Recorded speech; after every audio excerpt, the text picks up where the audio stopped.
Inamin ni Super Ate na sa mga pampublikong pagtitipon, sa mga pampublikong pagtitipon na lamang daw siya nakikita ng kanyang ating. Pero wala silang tsansa na personal na makapag-usap. Pakinggan na natin ang report mula kay Mean Golbera. Mean? Inamin ni Senator Amy Marcos na matagal na silang hindi nag-uusap at wala na silang komunikasyon ng kanyang kapatid na si Pangulong Bongbong Marcos. Ayon kay Senator Marcos, sa mga pampublikong pagtitipon na lang sila nakikita ng kanyang kapatid. Pero wala silang chance na personal na magkausap dahil may humaharang sa kanya. Sabi ko, marami nag-report sa kanya eh. Diba? Kahit kagabi, wala na rin ako doon, diba? Hindi na rin ako napanggil. Okay lang. Alam mo, totoo, hindi na kami nag-uusap eh. Nakikita ko lang sa public spaces kung saan maraming tao at napakabilis lang. So, hindi na kami nakakabili. Matagal na siya, nung bago pa siya umubo, medyo nagkakaroon na ng tension dahil ko inaharap ako, maraming sinasabi, gano'n. At matagal na rin kami hindi nag-uusap. At nung pinipilit ko, nakailang beses rin kami na nakipag-uusap, parang wala naman nangyayari. Sabi ng senador, pinayuhan sila ng kanilang ina na mag-usap, pero hindi nagkakaroon ng pagkakataon.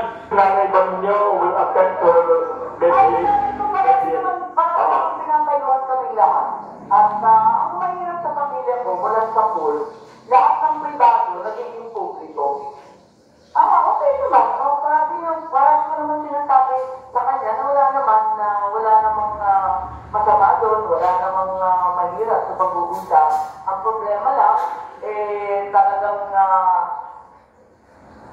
iba-iba yung informasyon na dumarating sa Sa kampanya ng Alyansa para sa Bagong Pilipinas ng Administrasyon sa 13 Martires sa Cavite kagabi, hindi na inendorso o binanggit man lang ni Pangulong Bongbong Marcos ang kapatid na si Senator Amy sa mga botante. May nauna na kasi siyang pahayag na hindi na siya sasama sa mga kampanya ng administrasyon matapos ang kaso ng pagkakaaresto kay dating Pangulong Rodrigo Duterte. Sabi ni Senator Marcos, wala naman siyang sama ng loob sa kanyang kapatid. Ngayon, yung tungkol sa rally na hindi na ako binanggit, okay lang.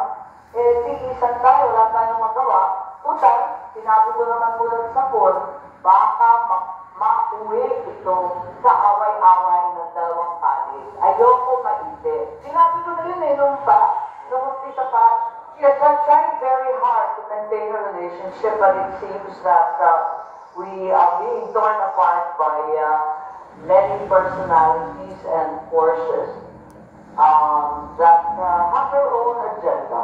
It's a really heartbreaking story for me.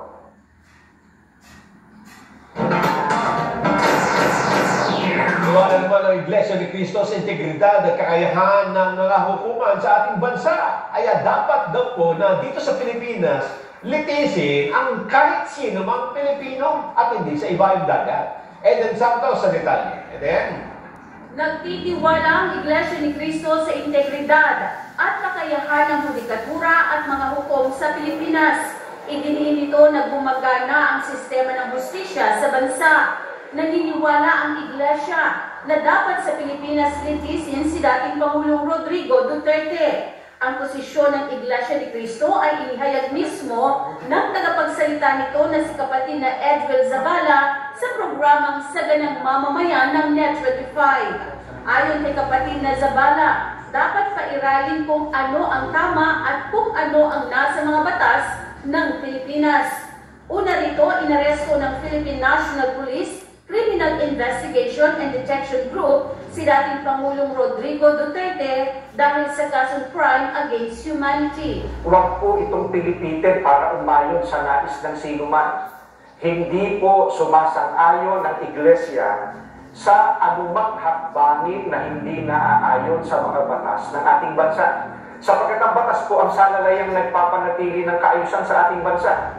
Kapag ang batas ay binaliwala, ay nagbubunga ito ng kaguluhan, hidwaan at kawalang hustisya. Alam niyo po iyan. Sino mang Pilipino o mamamayan ng ating bansa na may ginawang paglabag sa ating mga batas, dito dapat litisin sa ating bansa. Dagdag pa niya na hindi dapat isuko ng gobyerno ang soberanya ng Pilipinas sa dayuhan. Bakit po? sapagkat gumagana naman ang sistema ng ating hustisya. Hindi po natin sinasabing huwag litisin ang dating Pangulo sa mga iniaakusa laban sa kanya. Ang saganang-amin po, nagtitiwala ang Iglesia ni Cristo sa integridad at kakayahan ng judikatura para pagpasyahan ng ganitong bagay at usapin. Ang mga hukom natin ay may kakayahan po na gampanan ang kanilang tungkulin na ipataw ang tamang hustisya at pairalin ng katarungan sa lahat ng sandali. Kaya, hindi natin dapat isuko ang soberenya ng ating bansa sa iba. Binigyang diin din ni kapatid na Zavala na ang hindi pakikinig ng mga namumuno sa gobyerno sa panawagan ng Iglesia sa isinagawang National Rally for Peace ay nagresulta ng kaguluhan sa bansa.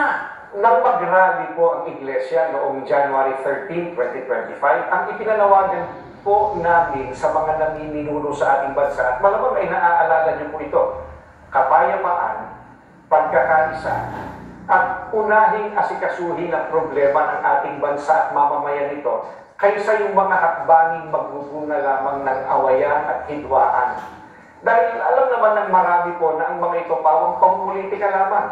Ang nakakalungkot po ay yung panawagan yun ng Iglesia ni Cristo tila hindi pinakinggan ng mga kinauukulan. Kaya nga po, Kuya Jen, nangyari yung mga nangyayari ngayon.